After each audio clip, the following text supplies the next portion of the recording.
All right, everyone, welcome back. It is 12:45 p.m. and as you know, we always like to start on time. I am Lindsay Lombardi with Beyond the Boardroom and Coastal Living and Dominion Association Management, and I'm here today with my partner Diane Michael with Callan Group. If this is your first time with us, welcome, and if you're returning, thank you. Our goal at Beyond the Boardroom is to educate board members and CAMs in an easy way at your desk, on your phone, while you're traveling wherever you might be in this world. The more you learn, the more you earn. That's what Warren Buffett said, and we agree. We know how important education and continuing education credits are, and that's exactly why we decided to launch Beyond the Boardroom. We started on the fourth Wednesday of each month and have already grown to now offer education and continuing education credits on the second and fourth Wednesday. So please mark your calendar for next Wednesday. It is going to be May 27th, and so far we're going to be offering two CEs for OPP, and then hopefully a third one for a new presenter that we have coming on board. Keep watching the emails and be sure to save us as a safe sender so you don't miss anything important with our education updates. And please let your fellow board members and CAMs know about our program. We love to have board members attend, even though it's not for credit. It's always great to educate board members so they know how things work. We would love to know where everyone is coming from. So let me just make sure that the chat is enabled here.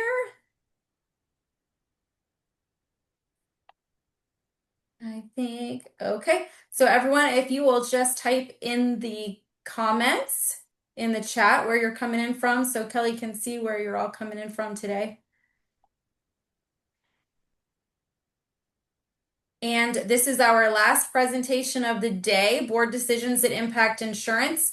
And please stay tuned the entire course. We will give you a code word at the end and the instructions to register so that you can get credit for today's course. And meet your presenter, the lovely Kelly Whitaker of FCA Insurance. She's a trusted expert in community association risk and protection. Today's session is led by someone who lives and breathes the world of community association insurance. She brings 25 years of hands-on industry experience, beginning her insurance career in 1997, which is crazy when you look at her. She was probably still in middle school, and earning her Was actually. Florida 220 and 215 license in 2005. She's a Florida native and graduate of Cumberland University, and Kelly has built an impressive track record across the insurance landscape, serving as an operations manager, commercial lines department manager, and vice president before beginning and joining Star at HIG in 2017, which is now FCA Insurance. She is not only an insurance professional, she's an active educator and advocate for communities that she serves. She sits on the board of the Volusia Community Association Advisors, helping provide virtual education to LCAMs, board members, and maintenance professionals.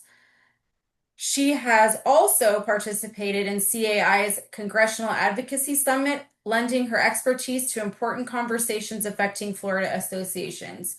With her deep operational background, decades of field experience, and commitment to elevating community association knowledge, Kelly brings a grounded, practical, and highly informed perspective to today's webinar Wednesday. Let's welcome Kelly. Thank you so much. It's such a good thing to participate in these webinars just for the ego boost. I love sitting there and Well, just having anything we fun. can do to make everyone feel better.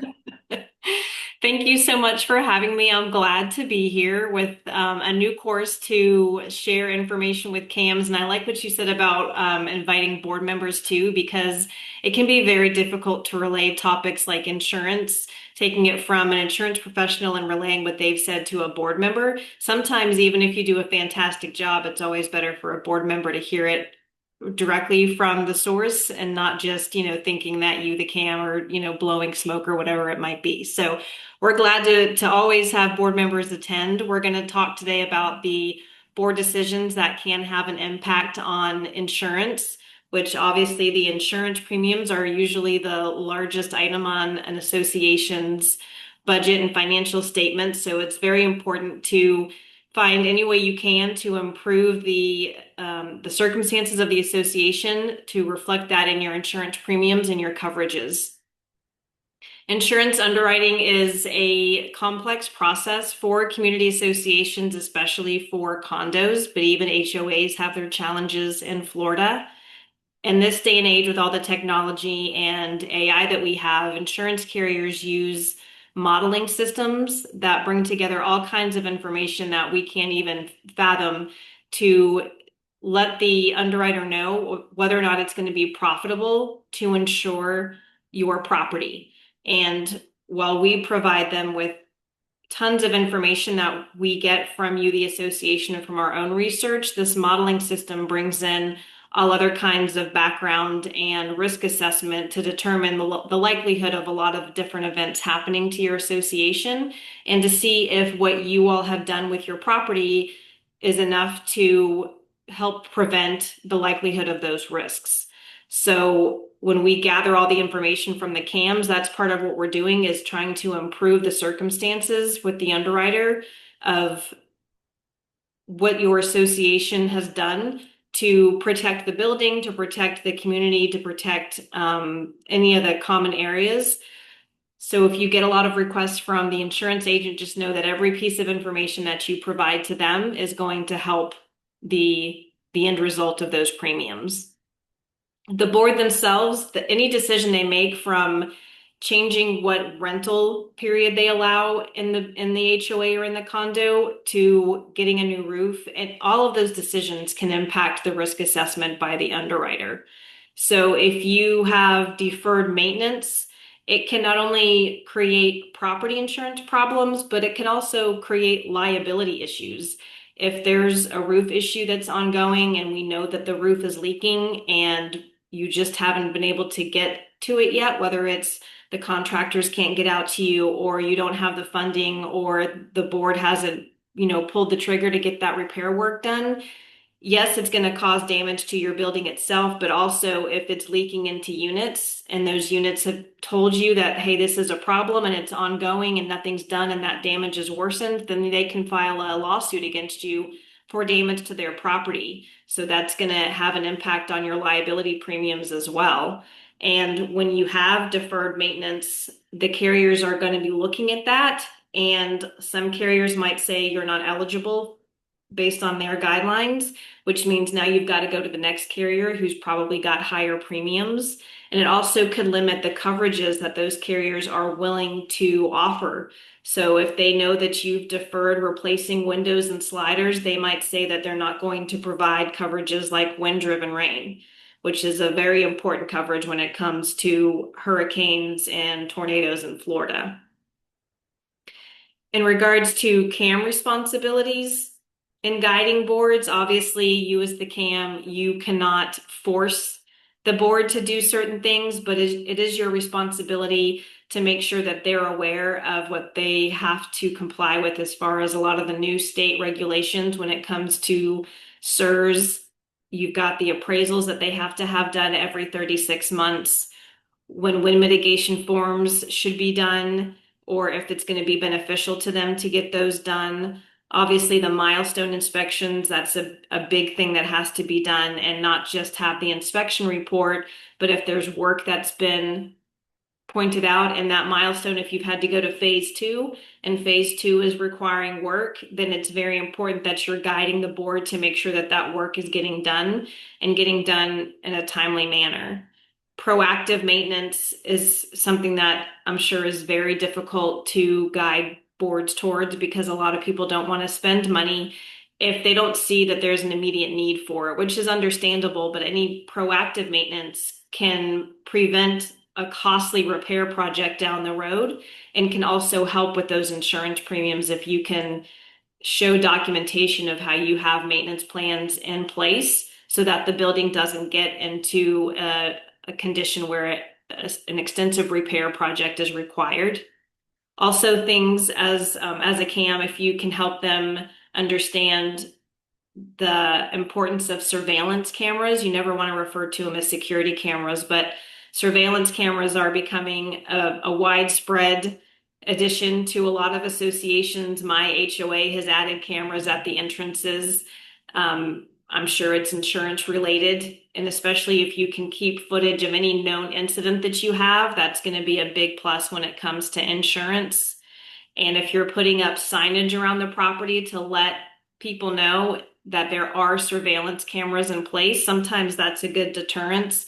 Unfortunately, there are people that are very well aware how to get an insurance claim to pay out and make money doing that.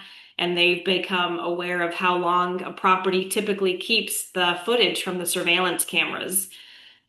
Another thing as a CAM that you can help the board with is making sure that they're adhering to the local ordinances and laws, but also making sure that they're aware that while the laws are one thing, when it comes to insurance companies, they have their own guidelines. So the bare minimum is going to be what those local laws and ordinances require, but the insurance companies a lot of times require items beyond what those local ordinances might be. When it comes to deferred maintenance and risk, there can be a pretty big impact when you're neglecting repairs to be made. We've always seen with storms in Florida, if there's properties and buildings that are what we call well loved, they stand up much better when a hurricane comes through. If you have a property where there's balcony repair work that's been pushed back, if there's a roof that's, starting to deteriorate, but you think you can get a couple more years out of it, when a storm comes through, those buildings see a lot more damage. And so carriers want to make sure that they're trying to stay away from those properties to limit what they're paying out when it comes to an insurance claim. And also because they know if they deny an insurance claim, there's a high likelihood that there's going to be a lawsuit involved, which is going to increase their costs as well. The maintenance affects the risk ratings as well. Again, we've talked about the insurance company modeling. So any type of maintenance plan that we can make them aware of is going to help make your property look more favorable. And again, it's not just property insurance, but even liability insurance, including directors and officers liability. So the directors and officers liability carriers are starting to ask, have the milestones been done and have all the repair work been completed that the milestone required? Because a D&O claim can come down the road if an owner gets mad because the association is not doing the required maintenance. They can sue the association. So all of the carriers on the association's insurance program want to make sure that the board is doing everything they can to limit the likelihood of an insurance claim. High risk deferred issues, I'm sure most of you can guess what the highest risk deferred issue would be. It's going to be the roof of a building. The roof can, if the roof goes, then there's going to be all kinds of damage inside, in addition to the cost of repairing that roof. Another extremely important issue to not defer is the balcony repair, especially if you're on an oceanfront condo. Those buildings have to have waterproofing and restoration projects every 7 to 10 years. And that's something that you want to make sure that the board is on top of, and then that the board knows how important it is. Something to consider as well, if you are a CAM for a building that is only 2 stories and therefore is not subject to the milestone inspection, they can still have the same issues that a 3 or 4 or 10-story building can have when it comes to the concrete. We had a property last year that it was only 2 stories. They hadn't had a milestone inspection or an engineer inspection. And when the insurance carriers went out to inspect, they found a lot of cracking with the balconies. So their insurance policies had to be rewritten and the premiums were higher until that project could get completed. Long-term financial consequences from deferred maintenance. If you had a job that needed to be done 3 years ago and you got an estimate, the cost of that job today is going to be a lot higher due to the rise in costs. In addition to that, if you have a job that needed to be done 3 years ago, as time has progressed, that work is the building's going to continue to deteriorate. And so you're going to have to do more work to get it back to the state that it needs to be. So that's going to be a higher cost as well. And the insurance premiums could possibly be higher because if you're deferring maintenance each year when the insurance carriers go to rate your policies and they know that there's work that needs to be done, you're going to be subject to carriers with higher rates that are going to cover a building that needs work to be done. So that's going to be another long-term financial consequence. Frequency and severity of claims is a big topic of conversation when you're renewing a policy with the carrier. If you have a hurricane claim, carriers are not supposed to count that against you. However, they are going to want to know, have all the repairs been completed from that event? And if the claim is still open, they're going to want to know, why is this claim still open, especially if it's been an extended amount of time.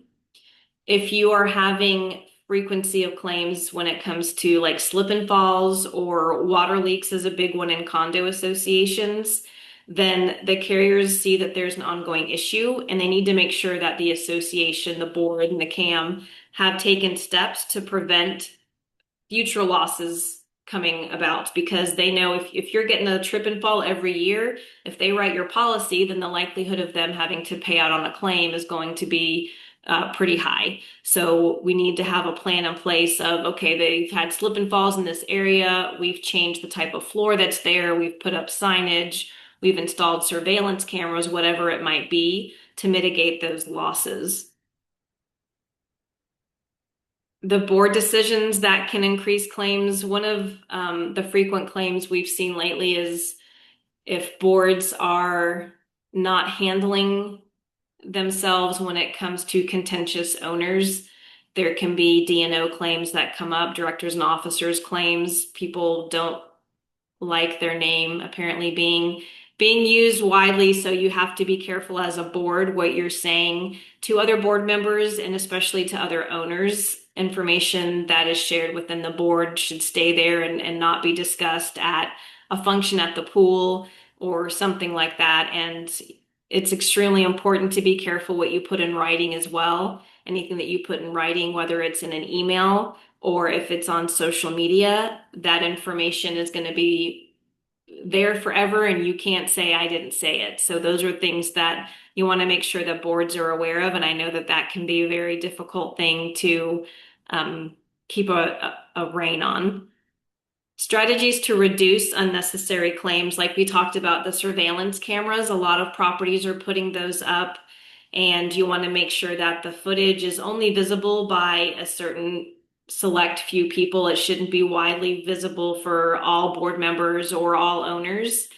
You also want to make sure that you have put up signage, making sure that people are aware that there is cameras in the areas that they're being filmed. And you want to make sure that if you know of an incident, that you are saving that footage, whether you keep it in your own file or send it to your insurance agent to keep on file. If you know that somebody fell the night before, get that footage and keep it just in case you don't hear from a lawyer until the time has passed where that film has been recorded over. Some people have reached out to their vendors to get an extended reporting period for their surveillance cameras. I think some people have it for 18 days, some people have it for a month, 60 days. I do believe there is an additional cost incurred for a longer storage period, but you definitely want to find out if that is available and what that cost is, because again, people have become aware of how long associations or other buildings are keeping that footage, and they'll wait until that time period passes before they hire an attorney. And at that point, you don't have any documentation to show that the incident, didn't happen the way that they said it did, or the contributing factors that might have been involved that were on the injured party side and not the associations. Another big issue is water lines. So an association should be making sure that they are doing the proper maintenance of any water lines, especially inside of a condo building, to prevent losses inside of a unit that then the owner says, well, this is the association's water line. They should have maintained it. And now you've got a lawsuit or an insurance carrier trying to subrogate against the association because the water came from an association line. And something else that's very important to help reduce unnecessary claims is documenting the maintenance. So if you do have regular maintenance of the sprinkler system, the drainage lines, anything that you have maintenance on, you want to make sure that you're documenting it so that if somebody does try to claim that the property manager wasn't maintaining the building, you got the documentation and that can help get a claim closed pretty quickly and limit the payout as well. When it comes to vendor selection and contract risk, we could talk about this for a very long time. We've done a separate session on this item just on its own.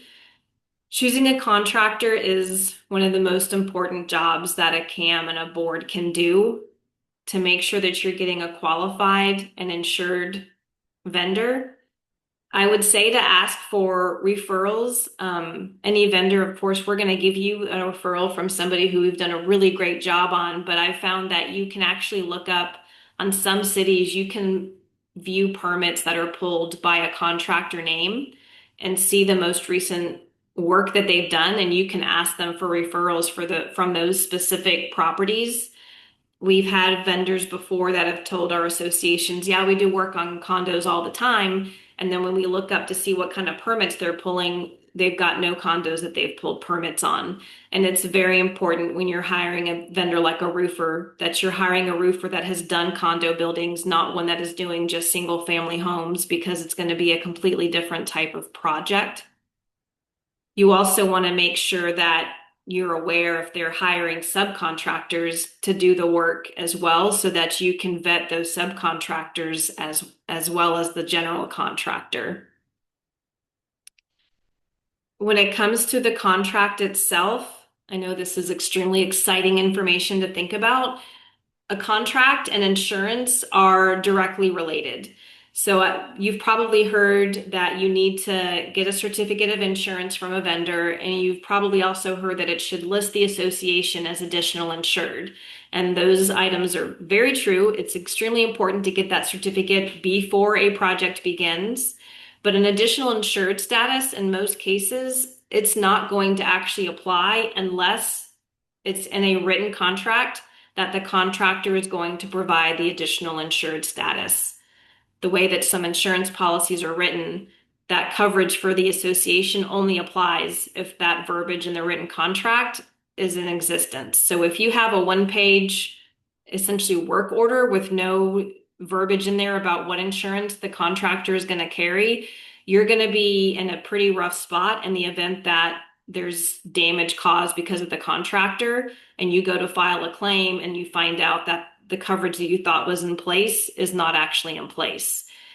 If you have an agent that you work closely with, they will likely review those contracts for you and help you determine whether or not they're sufficient for the work that's being done. Vendor-related liability issues can include things like parking lot, for instance. We had an association a couple years ago that was having their parking lot repaved and having it coated with a non-slip coating, and it was not done properly, and the non-slip part didn't get, I guess, measured correctly. So when somebody walked onto the parking lot, it was like an ice skating rink. And the property manager actually slipped and fell and got hurt on that. So you have to make sure that when somebody's doing work that you've got proper warning signs posted and that you're checking the work before the contractor leaves so that you're catching items like that and making sure that other people are not impeding on that job site. Something else we had happen is a janitorial company was cleaning floors and they didn't have signs posted that the floor was wet, and somebody slipped and fell. And on that instance, there was not a written contract in place between the janitorial company and the association. So the association's insurance ended up paying out on that claim instead of the vendor's insurance paying out. And if you're not getting a certificate of insurance until after the work is done, it's kind of a moot point. A lot of people say, well, we're not going to pay them unless they give us a certificate. Well, if they messed up the job and there's a lawsuit and now you're asking for a certificate, they're probably not going to get it to you, but also they could not even have the insurance in place. And back to the subcontractors, you want to make sure that you're aware if there's subcontractors on the job, because they should also be providing their certificate of insurance before they set foot onto your property. And part of the purpose of those contracts and those certificate requirements is going to be to transfer the risk from the association's insurance to the contractor's insurance. If the contractor doesn't have the appropriate insurance, doesn't have high enough limits, then those claims can fall back on the association. And the claims are going to follow the association for 3 to 5 years when it comes to getting insurance quotes. Communicating and decision making, which I'm sure is everybody's easiest part of the job, right? We're all great at communicating and making sure that the decisions are being made in a timely manner. Educating boards on the insurance implications is a very important aspect. Again, that shouldn't just necessarily fall to the CAM. Get the agent involved to relay that information to the board themselves. As an agent, we see a lot of different scenarios play out. We're not just telephonically saying information that the insurance carriers are telling us. We've seen how it plays out in real time, whether it's impacting insurance premiums or having an impact when it comes to a claim. One of the biggest issues we came across after Ian and Nicole was the differences between a roof coating, a roof over, and a complete re-roof. The insurance carriers became aware that a lot of the wind mitigation forms were not being completed appropriately. When a carrier looks to see how old your roof is, they want to know how old the oldest roof is on the building. So if you had a new roof in 2015 where the old roof was torn off and a new roof was put on, and then in 2025 you decided that you would do a roof over, meaning you put another roof on top of that because that's what the city allows, the insurance carriers are still counting the original roof that's underneath that new roof as the roof year. And even if they don't catch it in underwriting, when a claim comes out and they've determined that there's now two roofs that they have to pay to take off of, they can deny coverage because that information was not relayed to them. Or you could be subject to, instead of replacement cost on that roof, you might just be getting the actual cash value, which is the depreciated cost of that roof. And another item is the roof coating. A roof coating is not considered a new roof by most carriers. Now, we can let them know that, hey, this roof was done in 2018 and it gets a new coating every 3 years, and that can still help you. But that's information that's very different from an actual new roof. To know that information, to share it with the board, they need to know that before they decide what contract they're going to accept on the new roof. You've got roofer A who says we can just get away with a coating. You've got roofer B that says we can do a roof over and it's going to save you $100,000, but the board needs to know that that might not be considered a new roof by their insurance carrier, and they might not be getting the coverage that they think they're going to be getting. To be proactive versus reactive is going to be a very hard thing to accomplish as a CAM, because I know that a lot of the boards and the owners don't want to have to put out those costs unnecessarily, but being able to show that the association is proactive is going to help with their insurance premium. It's also going to help if we have instances like the South Florida condo collapse. If the board is already maintaining the building and they're on top of all the projects that need to be done, they're going to be way ahead of the ball game when all these other condos and HOAs have to come in and pick up and try to get all the work done that now all of a sudden the state's required without any notice to the associations. You've got a limitation on the number of contractors we have, and the materials might be in short supply as well. So to be proactive on your maintenance is going to be a very financially beneficial way to approach maintenance, even though it's going to be a long game and not the short game. And again, documenting those decisions and the discussions that you have with the board, very important for a CAM, very important for an insurance agency, so that we can go back and say, remember, we talked about how important this was. It wasn't accepted by the board, so we tabled it, and then we talked about it again at the following board meeting. You want to make sure that you as a CAM have all that documented, especially because we know that boards can change, whether it's at the annual meeting or somebody has sold their unit, whatever it might be. It's important to have everything documented from what you've spoken with the prior board about, so that the new board sees where the decisions were made.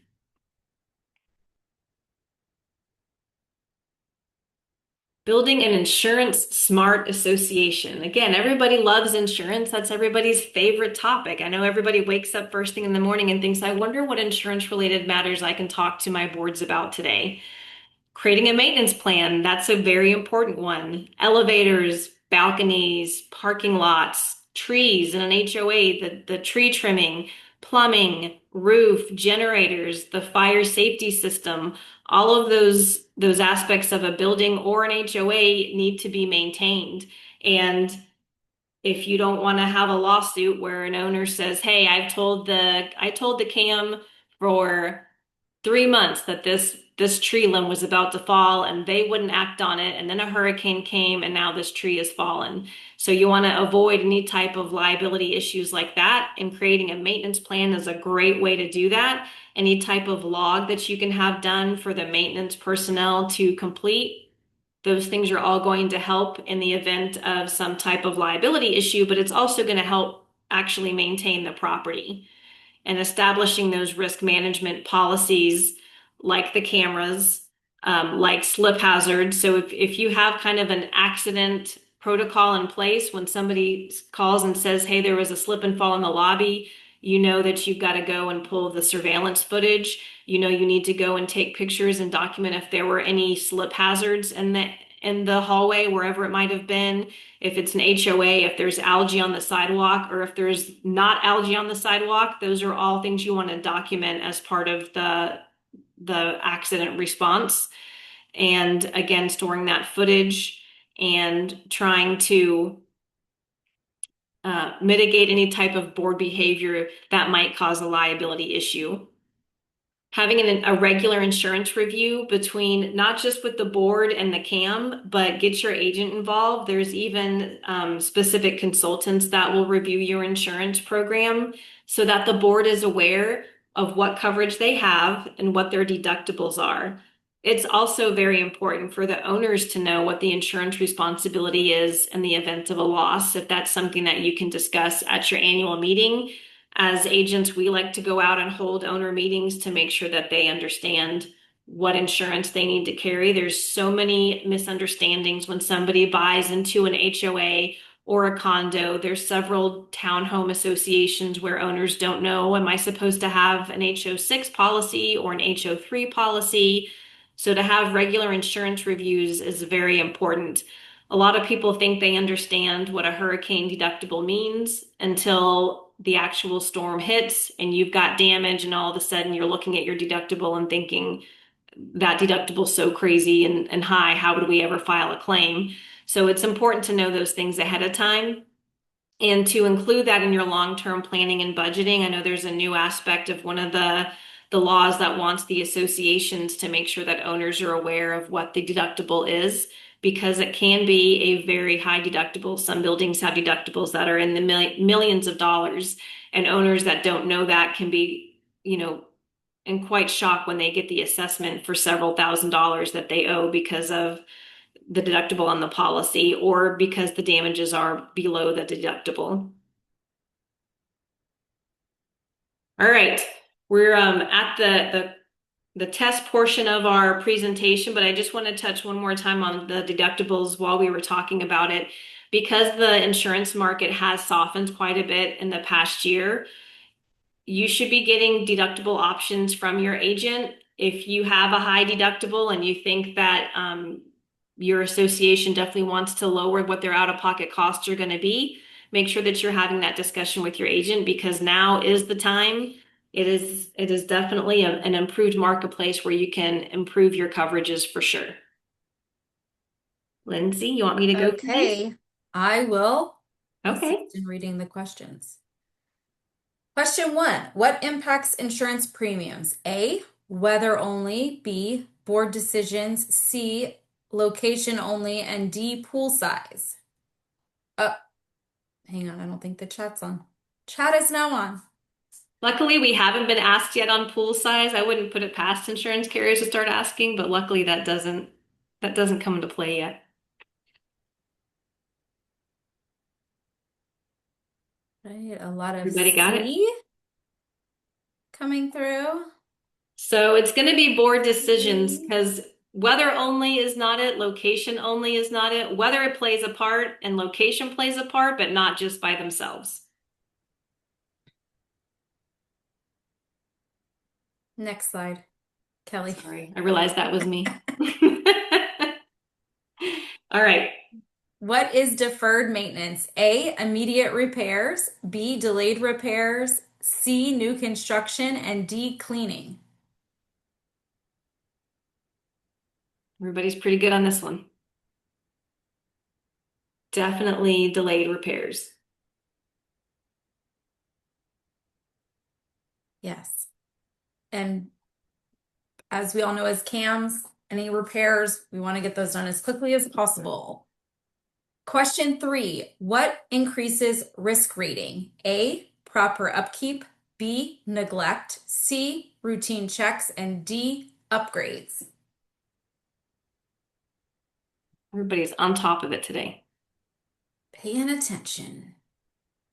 because we know these are really, really hard questions. Yeah, we try to make them difficult. All All right. right, you all are correct. It is neglect, B. Question 4, what do insurers review? A, paint colors, B, claims history, C, furniture, or D, events? That is definitely a difficult question. The market was so horrible a couple of years ago. I felt like they would, the carriers would say, no, we don't want to write that policy. We don't like the color of the building. That's what it felt like. But no, it's B. Everybody's right. B is claims history. All right, question 5. What reduces claims? A, more reporting, B, preventative maintenance, C, ignoring issues, and D, delaying repairs. What reduces claims? Everybody's got it. B, preventative maintenance. All right, number 6. Why are vendor contracts important? A, for cost only, B, risk transfer, C, design, and D, cleaning. B, risk transfer. Yes, that's a very important thing to do. I mean, not for the contractors. They don't like it, but No, they don't, but it is cost of doing business. What hmm. should CAMs do? A, ignore boards, B, guide decisions, C, make repairs, D, sell insurance.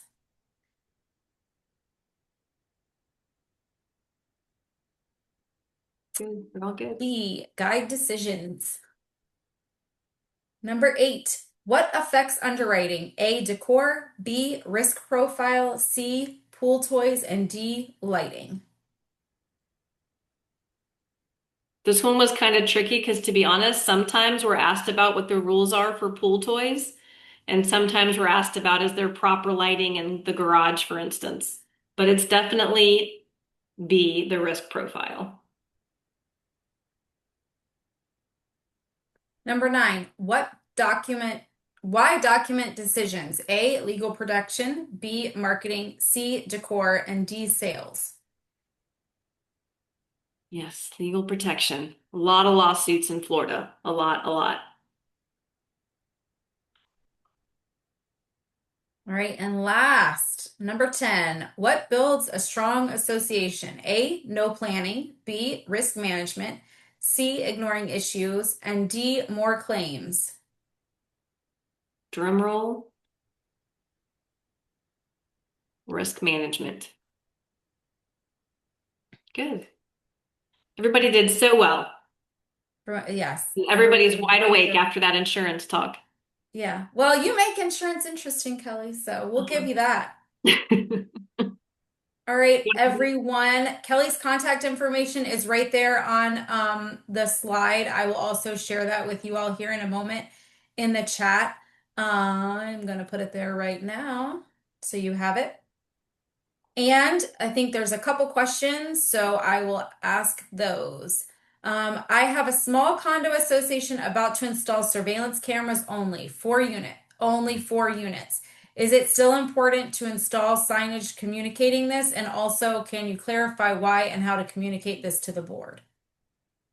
So if the surveillance is only going to be inside units, if it's something done by the owner and it's not rental units, then it's probably not necessary. But if they're going to be rental units, then it needs to be known. Whoever is renting the units, they need to know. It's, Sorry, I think I read that oh, not correctly. It's only 4 units, but they're installing cameras on property, oh, not okay, got it. only So it's units. only 4 units, but it's, yes. So you still want to put up signage because you never know who's going to be on the property and it needs to be known. People need to be notified that they are being recorded. You don't want them to try to sue you because they think that there's been some type of invasion of privacy, but it is also a deterrent. So if somebody's gonna, try to fake a slip and fall claim, then they might be deterred from doing so if they know that you've got it on camera. Okay, wonderful. And then Kelly, just to reiterate this, I know we kind of talk about this at the end of all of your wonderful presentations so that CAMs can relay this information to board members and board members that are here listening will have it. Early, how much in advance of a policy renewal, if someone's looking to switch agencies, do they need to contact a new agency in order to be able to have their renewals ready in time? So if you are really on the ball, I would say 5 months ahead of time. We start working on our renewals for our current customers 5 months ahead of time because the markets start accepting submissions as early as 4 months ahead of time. We can do it last minute if we need to, but if you know that you want to switch agents, if you've seen that there's this woman who does a really good job on the internet and you think I want her to do my insurance, call her as soon as possible so she has more time to gather all kinds of information and build a really good submission for your association. If you want your quotes 30 days ahead of time, you need to be doing it at least 60 days ahead of time. The sooner the better. But if it's a bad situation and you need a last minute agent, then we exist. Thank you, ma'am. Wonderful as always.